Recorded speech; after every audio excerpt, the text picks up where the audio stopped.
Hello बच्चों, welcome to brain builder coaching centre. मैं समिधा, आपकी बायो मेंटर। बच्चों, इस नए सेशन में हम बायोलॉजी पढ़ेंगे और आपको बायोलॉजी कौन पढ़ाएगा? मैं। देखो, मेरा मतलब ये नहीं है कि हम सिर्फ बायोलॉजी ही पढ़ेंगे, हम अदर सब्जेक्ट्स भी पढ़ेंगे, क्योंकि मैं बायोलॉजी पढ़ाने वाली हूँ तो मैं सिर्फ बायोलॉजी की बात करूँगी, है ना।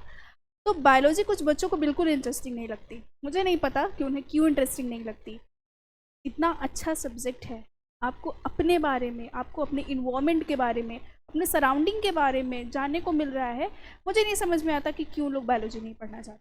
अगर आप अभी 10th तक ही, कुछ बच्चे 10th तक ही बायोलॉजी पढ़ते हैं और कुछ बच्चे 11th में 12th में भी बायोलॉजी पढ़ते हैं, और कुछ बच्चों को तो बहुत इंटरेस्ट होता है, वो ग्रेजुएशन पोस्ट ग्रेजुएशन भी करते हैं। कुछ मजबूरी में करते हैं, कुछ मज़े के लिए करते हैं।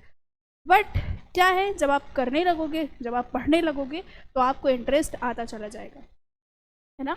तो such a interesting subject is the biology. अब सबसे बड़ी क्वेश्चन ये है कि मैम क्या स्ट्रेटजीज होंगी, क्यों हम ये पढ़ रहे हैं। तो ये स्पेसिफिकली ये लेक्चर जो होगा, ये एक स्ट्रैटेजिक लेक्चर जो 9th से 10th में बच्चे जा रहे हैं, ये उनके लिए लेक्चर जो अभी 10th में जस्ट इंटर किए हैं। अब क्या है, आपका एग्ज़ाम भी ख़त्म हो चुका है, आपने होली भी मना ली, छुट्टियां भी मना ली, बट अब आपको सीरियस होकर पढ़ाई करने का टाइम आ रहा है। सीरियस का मतलब ये नहीं है कि अब आप कहीं आना जाना छोड़ दोगे, किसी से बातचीत करना छोड़ दोगे, ऐसा कुछ भी नहीं है। और मैं बिल्कुल पेरेंट्स के लिए भी मैं वही कहूँगी कि अगर आप ये देख रहे हैं लेक्चर, तो आप भी ये बिल्कुल भी अपने बच्चों से ना कहें कि वो कहीं आना जाना छोड़ दें, या फिर कहीं घूमना फिरना छोड़ दें, या थोड़ा बहुत खेलना कूदना छोड़ दें। ऐसा कुछ भी नहीं है, क्योंकि हम सब कुछ, जब हमारा माइंड फ्रेश होगा तभी हम पढ़ाई अच्छे से कर सकेंगे, है ना। तो सारे काम के साथ आपको पढ़ाई करनी है। मतलब ये मैं नहीं कह रही हूँ सीरियस होने का मतलब कि आपको अब 12-13 घंटे पढ़ना है। 12-13 घंटे पढ़ने का बच्चों टाइम ही नहीं है, और बिल्कुल ऐसा मैं कह रही हूँ करना भी नहीं चाहिए अभी के लिए, क्योंकि अभी आपका स्कूल भी है। स्कूल से आने के बाद आप थक भी जाते हो बच्चों, फिर आपको थोड़ा बहुत खेलना कूदना भी इम्पॉर्टेंट है, और मोबाइल चलाना भी इम्पॉर्टेंट है, क्योंकि आजकल तो सोशल मीडिया पे हर कोई, छोटा से छोटा बच्चा भी, देखो कुछ भी गलत नहीं है, बट अति से ज़्यादा कोई भी चीज़ें अच्छी भी नहीं होती, ठीक है। तो आपको थोड़ा बहुत टाइम अभी से निकाल के चलना है, शुरू से निकाल के चलना है। आपके पास अभी 1 साल का टाइम है ना। 1 साल में आप 4-5 घंटे भी रेगुलर पढ़ाई करोगे तो वो बहुत है, वो बहुत ज़्यादा है, ठीक है। तो इतना नहीं करना है कि आपको सब कुछ त्याग करके अब आपको एक जगह बैठ जाना है, ऐसा कुछ भी नहीं करना, ठीक है। अब बात ये हो रही है ICSE और CBSE दोनों अलग अलग चीज़ें, तो कैसे। अब ICSE की बात की जाए बच्चों, तो नंबर ऑफ चैप्टर्स कितने हैं? 15 प्लस थोड़ा सा बायोलॉजी बेसिक्स है, तो जिनमें हम 9th के बारे में पढ़ने वाले हैं। कुछ लोग उस चैप्टर को स्किप कर देते हैं, बट मैं स्किप नहीं करूँगी, ठीक है, क्योंकि मुझे पूरा भरोसा है कि आप लोगों ने 9th नहीं पढ़ा है ना। अब क्या होता है कि ये बहुत ज़्यादा मैंने देखा है, इतने दिनों से मैं ऑफलाइन ऑनलाइन दोनों पढ़ा रही हूँ, मुझे 5-6 ईयर का एक्सपीरियंस है। अब क्या होता है कि बच्चे देखते हैं 9th में, 9th तो बर्बाद हो गया, अब क्या। 11th तो बर्बाद हो गया, अब क्या, है ना। 10th तो बर्बाद हो गया, अब क्या। या how to prepare in 2 months, how to prepare in 1 month, 15 दिन में कैसे रिवीजन करें, 10 दिन में कैसे रिवीजन करें। ये मेजॉरिटी बच्चों की हाल है, ठीक है। ऐसा हमें नहीं करना है। और आप जैसे ही बच्चे हैं जो व्यूज़ बढ़ा रहे हैं ऐसे लेक्चर्स का, ऐसा बच्चा बिल्कुल नहीं करना है हमको, ठीक है। हमें शुरू से पढ़ना है, थोड़े थोड़े ही पढ़ना है, शुरू से पढ़ना है, ठीक बात है। अब चैप्टर्स की मैं बात कर रही थी, तो ये आप कहने के लिए CBSE में 5 चैप्टर, तो ऐसा बिल्कुल नहीं सोचना है कि CBSE वालों को बहुत कम पढ़ना है, ICSE वालों को बहुत ज़्यादा पढ़ना है, ऐसा कुछ भी नहीं है। अब देखो कैसे, अब ICSE वाले बोलेंगे कहाँ मैम, देखिए CBSE में तो 5 ही चैप्टर है, और CBSE वाले ये बिल्कुल ओवर कॉन्फिडेंट में ना हो कि हमें सिर्फ 5 ही चैप्टर, ये कहने के लिए 5 चैप्टर्स है। अब मैं कहूँ, देखो कैसा, सबसे पहले बात लाइव प्रोसेस, सबसे पहला आपका चैप्टर है लाइव प्रोसेसेस। अब लाइव प्रोसेसेस में क्या है, इवन हमारे एक चैप्टर में 4 चैप्टर, हम सबसे पहले डाइजेशन पढ़ते हैं, फिर रेस्पिरेशन पढ़ते हैं, फिर उसके बाद ट्रांसपोर्ट पढ़ते हैं, एंड देन एक्सक्रीशन पढ़ते हैं। ये अपने आप में ही 4 चैप्टर हैं। इसके बाद हम रिप्रोडक्शन पढ़ेंगे। अब रिप्रोडक्शन में sexual reproduction in flowering plants भी है, वही पार्ट, ह्यूमंस के रिप्रोडक्शन के बारे में भी है, और रिप्रोडक्टिव हेल्थ के बारे में। 7 चैप्टर्स ऐसे ही हो गए। फिर हम जाएं कंट्रोल एंड कोऑर्डिनेशन में। अब कंट्रोल एंड कोऑर्डिनेशन में ब्रेन के बारे में अलग, हार्मोन्स के बारे में अलग, थोड़े बहुत प्लांट के बारे में अलग, है ना, इतना सारा चैप्टर हो गया। और फिर थोड़ा बहुत इन्वायरमेंट के बारे में। तो ऐसे कर करके कहने के लिए है हमारे 5 चैप्टर्स हैं। और यहाँ पे छोटे छोटे प्यारे प्यारे से चैप्टर्स हैं जिनमें हम क्या पढ़ेंगे, प्लांट फिजियो पढ़ेंगे, एनिमल फिजियोलॉजी पढ़ेंगे, इन्वायरमेंट के बारे में पढ़ेंगे और जेनेटिक्स पढ़ेंगे। ऐसे करके बहुत इंपॉर्टेंट और बहुत प्यारे प्यारे चैप्टर हैं। एक बार आप पढ़ना स्टार्ट करोगे, अब आप इसमें से बाहर नहीं आ सकोगे, आई एम श्योर। क्योंकि ऐसा इंटरेस्टिंग सब्जेक्ट है और आई एम श्योर कि मैं इसे इंटरेस्टिंग बना दूंगी, ये मेरी गारंटी है, ठीक है। तो बिल्कुल भी घबराना नहीं है ये सोच के कि चैप्टर्स कम है, कि चैप्टर्स ज़्यादा हैं या टफ़ है। कुछ भी टफ़ नहीं है, बायोलॉजी बिल्कुल टफ़ नहीं है। बायोलॉजी बस आपको पढ़ने के लिए थोड़ा सा इंटरेस्ट और थोड़ा सा कॉन्सेप्ट की ज़रूरत है, ठीक है। अब थोड़ी सी बात करने वाले हैं how to score 100% in biology. Of course आप 100% स्कोर करने वाले हो, इसके लिए आप बिल्कुल भी परेशान नहीं होगे और बिल्कुल भी डरोगे नहीं, क्योंकि हमारे पास मच इनफ टाइम है अभी। अब आप, फिर मैं वही कहूँगी, अब आप थोड़े से सीरियस होंगे। थोड़े से सीरियस का मतलब अब आप प्रॉपर एक स्ट्रैटेजिक वे में आप पढ़ाई करेंगे। अब सबसे पहले मैं कुछ इन पॉइंट्स के बारे में बात करूँगी, जैसे कि नोट्स प्रिपरेशन, ठीक है। नोट्स प्रिपरेशन कैसे करनी है, नोट्स बनाने क्यों ज़रूरी है। नोट्स प्रिपरेशन का मतलब ये नहीं है कि आप बुक टू बुक सब कुछ उतार दोगे, ऐसा कुछ भी, ठीक है। या फिर आपको एकदम सही रिले नहीं होना है अपने टीचर्स की नोट्स पे। हाँ, उस पर देखो, कहने का मेरा मतलब है नोट्स इनफ है, ठीक है। अब आप, एक सिंपल सी बात मैं आपसे यही कहूँगी कि इतने सारे टीचर्स आपको पढ़ा रहे हैं यूट्यूब पे, ऑफलाइन भी आपके टीचर्स हैं, आपके स्कूल के भी टीचर है, कोई भी आपको गलत नहीं पढ़ा रहा है बच्चों, और ना ही किसी को कम आता है किसी को ज़्यादा आता है। इम्पॉर्टेंट ये है कि आप अपने टीचर पे कितना भरोसा करते हैं, है ना। कि अगर आपका टीचर पढ़ा रहा है, बच्चों जो भी पढ़ा रहा है उसको कहीं से भी कम नॉलेज नहीं है। बस ये होता है कि हर किसी के पढ़ाने की स्किल्स अलग अलग होती हैं, हर कोई अलग अलग तरीके से पढ़ाता है, ठीक है। कोई, किसी को आप कनेक्ट कर पाओगे एक ही लेक्चर में, किसी को 1-2 लेक्चर में कनेक्ट कर पाओगे, आपको समझ में आएगा कि कोई सीरियस होकर पढ़ाता है, कोई बहुत मजाक मस्ती के मूड में पढ़ाता है। तो ये सब सारी चीज़ें अलग हैं, बट डिपेंड ये करेगा कि आपको अपने टीचर पे कितना भरोसा है ना। तो सिंपल सी बात है, सिर्फ एक ही टीचर को आप फॉलो करिए। मैं नहीं कह रही हूँ आप मुझे करिए, आप किसी भी XYZ, किसी भी टीचर, किसी भी चैनल, कहीं से भी आप फॉलो करिए, बट किसी एक टीचर को फॉलो करिए। और ये चीज़ें लागू होती हैं हर सब्जेक्ट्स में। मैं सिर्फ बायोलॉजी की बात नहीं कर रही हूँ, हर सब्जेक्ट की बात कर रही हूँ कि आपको सिर्फ एक ही टीचर पे भरोसा करना है, एक ही टीचर को फॉलो करना है।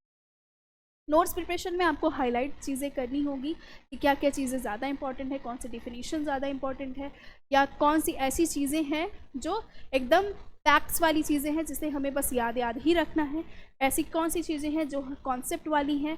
या पढ़ाते वक्त भी मैं इन सब चीज़ों का बिल्कुल ध्यान रखूँगी कि कौन से क्वेश्चंस हैं, कौन सी चीज़ है, कौन सा चैप्टर का पार्ट है जो एग्ज़ाम में बहुत ज़्यादा पूछा जा चुका है, जो बहुत ज़्यादा या आगे पूछे जाने की उसकी पॉसिबिलिटीज़ भी हैं।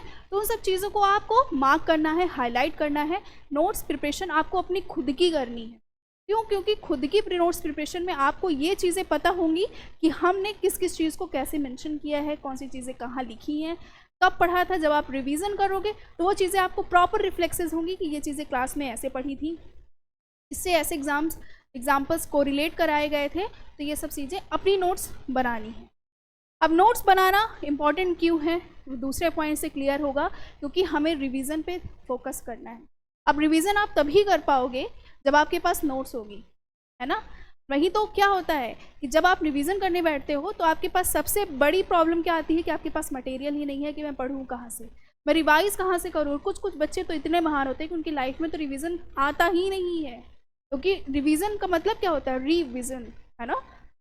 जब उन्होंने विज़न ही नहीं किया है तो वो रिवीजन कब करेंगे। तो सबसे बड़ी बात क्या है, हमें सबसे पहले विज़न पे ध्यान रखना है और आपको ये फोकस करना है। आप अपना शेड्यूल बनाएंगे कि मुझे रिवीजन कब करना है। शेड्यूल का मतलब ये नहीं है ना कि बच्चों जैसा 6 बजे उठना है, 6:05 पे ब्रश करना है, 6:10 पे हमें पढ़ने बैठ जाना है, ऐसा वाला शेड्यूल नहीं। शेड्यूल ये कि आप अपनी सुविधा के अनुसार, अपनी स्वेच्छा से, अपने टाइम को मैनेज करते हुए आप रिवीजन के शेड्यूल्स बनाएंगे कि आपको वीकली करना है, आपको मंथली करना है, या आपको डे वाइज रिवीजन करना है, रिवाइज करना है। नेक्स्ट चीज़ आती है टेस्ट। अब जब आपके नोट्स बने होंगे प्रॉपर, आप रिवाइज करोगे, तो आपको उस चैप्टर को कंप्लीट होने के बाद आपको टेस्ट देना है। टेस्ट आपका क्या होगा कि आपका टेस्ट हो सकता है कि क्या हो, जहाँ आप कोचिंग कर रहे हो टेस्ट वहाँ पे हो, ऑनलाइन भी टेस्ट होंगे। और बड़ी बात क्या है, अगर आप किसी भी कोचिंग में नहीं हो, ठीक है, किसी भी ऑफलाइन कोचिंग में नहीं जा रहे हो, तो आपको टेस्ट कहाँ से देना है मैम? टेस्ट आपको PYQs की प्रैक्टिस करनी है। PYQ की प्रैक्टिस आप टेस्ट के एक ईयर वाइज आप PYQ उठा लेंगे, है ना। वहाँ से आप क्या करेंगे? प्रैक्टिस करेंगे। आप 1 2 3 4 मतलब ईयर के हिसाब से 10 ईयर्स होंगे, 12 ईयर्स होंगे, 20 ईयर्स होंगे, जैसे भी आपके पास पेपर अवेलेबल हो, आप क्या करेंगे? एक एक दिन में टाइम लगा के आप क्या करेंगे? टेस्ट देंगे, ठीक है। और खुद से एकदम ईमानदारी से टेस्ट देंगे, खुद के नंबर को इवेलुएट करेंगे, आपको समझ में आएगा कि अभी आप कितने पानी में हैं, ठीक है। तो ये चीज़ ध्यान रखनी है, ये चीज़ें करनी है। टेस्ट देना है आपको, शेड्यूल टेस्ट का भी होगा, मिल जाएगा, और खुद से भी आप बनाएंगे टेस्ट कैसे मुझे देने हैं। और सबसे बड़ी बात, अब आप समझो कि आपने 10 ईयर का टेस्ट पेपर स्टार्ट करना, ठीक है, आपने करते करते करते 10 ईयर कंप्लीट कर, अब आपको क्या करना है? अगेन वही फिर से करना है, ठीक है। बहुत सारे बच्चों को मैंने देखा है कि इवन टेस्ट पेपर भी सॉल्व करते करते, मैंने कई सारे टेस्ट पेपर सॉल्व भी कराए हैं, मैंने उसमें देखा है कि बहुत सारे ऐसे क्वेश्चन होते हैं जो आपको रिपीटेड होते हैं, आपको मिल ही जाएंगे। तो ऐसे में क्या होगा? आपको फ्री के मार्क्स मिलने वाले हैं PYQ सॉल्व करके, ठीक है। इस चीज़ का ध्यान रखेंगे। एंड नेक्स्ट बात आती है book reading. Book reading ma'am are you sure कि बुक रीडिंग बायोलॉजी? हाँ बच्चों, बुक रीडिंग, और मैं बिल्कुल श्योर हूँ कि बुक रीडिंग इम्पॉर्टेंट है। NCERT इज़ द गीता, मैं NCERT की बात कर रही हूँ। और अगर आपके जो बुक हो, आपके जो पब्लिकेशन ICSE में आपके स्कूल में लगे होंगे, आप उसको भी गीता मान लो। क्यों? क्योंकि बुक रीडिंग करना बच्चों इम्पॉर्टेंट है। इसलिए इम्पॉर्टेंट है कि ऐसे में आपको डायग्राम्स समझ में आएंगे, आप डायग्राम के लेबल्स देखोगे बुक में, आपको ये समझ में आएगा कि कोई भी चीज़ें डिफिनीशंस कैसे लिखी हैं। क्योंकि बच्चों देखो, मैं पढ़ा रही हूँ, कोई भी टीचर पढ़ा रहा है, वो आपको बुक रीड तो नहीं कराएगा, है ना, बुक रीड तो नहीं कराएगा। इंपॉर्टेंट क्या है? कॉन्सेप्ट्स। मैं आपको कॉन्सेप्ट बताऊंगी, लेकिन उस चीज़ को आपको ये भी तो देखना है कि मैम सही पढ़ा रही हैं या नहीं, है ना। सबसे ज़्यादा इंपॉर्टेंट है कि आपको ये देखना है कि मैम सही पढ़ा रही हैं कि नहीं पढ़ा रही हैं। I am joking. लेकिन क्या है, अरे अगर आप ये भी देख रहे हो तो अच्छी बात है बच्चों। एटलीस्ट कभी कभी क्या होता है कि कुछ टॉपिक्स स्किप हो जाते हैं, ठीक है। कोई भी जानबूझ के नहीं करता है, बाई मिस्टेक अगर किसी से कोई भी टॉपिक स्किप हो गया हो, तो एटलीस्ट आपको ये तो पता होगा ना कि सर आप क्या पढ़ रहे हो, आप क्या पढ़ा रहे हो, या हमने अभी कहाँ कहाँ तक कवर कर लिया। और सबसे बड़ी इंपॉर्टेंट डायग्राम्स, और क्या है सबसे ज़्यादा ज़रूरी क्या है? आंसर राइटिंग को देखना कि कैसे क्वेश्चंस के डेफिनेशंस कैसे लिखी गई। नेक्स्ट है आंसर राइटिंग स्किल, बहुत इंपॉर्टेंट है, बोर्ड के एग्ज़ाम के लिए बहुत इंपॉर्टेंट है आंसर राइटिंग स्किल। आपने सुना होगा ना कि कभी कभी क्या होता है कि किसी बच्चों को थोड़ा बहुत कम भी लिखा है ना, ज़्यादा नंबर मिल जाते हैं। क्यों? क्योंकि उनकी राइटिंग बहुत अच्छी होती है। बच्चों ऐसा होता है, और ऐसी होता है, कई से एग्जाम्पल्स मैंने देखे हैं। और आप तो सोशल मीडिया के बच्चे हो, आपको पता ही है कि कई आपको कॉपीज़ देखने को मिल जाती है ना, एकदम बढ़िया सी राइटिंग के चक्कर में फुल मार्क्स मिल जाते हैं, ऐसा है। तो आंसर राइटिंग स्किल पे फोकस रखना है। शुरू से आप आंसर राइटिंग स्किल मेंटेन करोगे with the help of notes, revision and test, ठीक है। और बुक की भी हेल्प इसमें सबसे ज़्यादा ज़रूरी है। और इम्पॉर्टेंट क्या है, अगर आप कभी कभी ऐसा होता है कि देखो ये बायोलॉजी है, इसमें हमें न्यूमेरिकल तो है नहीं, ना डेरिवेशन है, ना कोई क्वेश्चन सॉल्व करनी है, तो क्या है? सिर्फ लिखना और डायग्राम बनाना। बायोलॉजी आप कह सकते हो ना कि कभी कभी एक तरीके से बदनाम भी है डायग्राम्स के लिए कि बायोलॉजी वालों को तो बस डायग्राम। हाँ बिल्कुल बच्चों, डायग्राम पे फोकस रखना है, डायग्राम के लेबल्स पे फोकस रखना है। और कभी कभी ऐसा हो जाता है कि डायग्राम के ही बेस पे क्वेश्चंस आ जाते हैं कि आपको ये बताना होता है नंबर 2 को मेंशन करो, नंबर 2 की डिफिनीशन लिखो, नंबर 3 को मेंशन करो, नंबर 3 की डिफिनीशन लिखो। तो ये सारी चीज़ें भी ऐसे किससे आएंगी? आंसर राइटिंग से आएंगी, बुक रीडिंग करके आएंगी, ठीक है। और सबसे बड़ी बात क्या है? प्रॉपर अच्छी राइटिंग में लिखना है। अब ऑफकोर्स आप 10th में आ चुके हो, मुझे ये बताना बिल्कुल भी अच्छा नहीं लगेगा ना, आपको सुनना अच्छा लगेगा कि राइटिंग ठीक कर लो, हाँ, क्योंकि राइटिंग क्या है, इम्पॉर्टेंट है, ये छोटे बच्चों को कहा जाता है कि राइटिंग ठीक। अब आप इतने बड़े हो गए हो, अब आपको ऑफकोर्स राइटिंग अच्छी होनी चाहिए, नहीं भी अच्छी है तो आप कोशिश ये करो कि साफ़ सुथरा, ठीक है। और बिल्कुल ये सारी चीज़ों का ध्यान रखेंगे। और यहाँ हम सब कुछ फ्री ऑफ कॉस्ट करने वाले हैं, बिल्कुल एकदम फ्री, पूरा लेक्चर, पूरा 0 to हीरो। मैंने कई सारे बच्चों को देखा है जिनका 9th भी ख़राब हुआ है, वो या इसके पहले वो नहीं भी पढ़ते थे, तो उन लोगों ने इतना अच्छा स्कोर किया है कि जितना वो पूरे शुरू से पढ़ने वाले बच्चे 9th में टॉपर भी बच्चे नहीं कर सकते। तो बच्चों सब कुछ पॉसिबल है ना, बस क्या है, आपको अपने आप को पहचानने की ज़रूरत है और अपने टीचर पे भरोसा करने की, ठीक है। तो पढ़ाई करेंगे और अब हम मिलेंगे नए सेशन में अपनी फर्स्ट क्लास में। तब तक के लिए बच्चों सब कुछ एकदम तैयार हो जाओ, सीट बेल्ट बांध लो और एकदम अब हम उड़ान भरने की तरफ हैं, ठीक है। मिलते हैं अपने नेक्स्ट क्लास में, तब तक के लिए आपको अपने नए क्लास के लिए, नए सेशन के लिए बेस्ट ऑफ लक।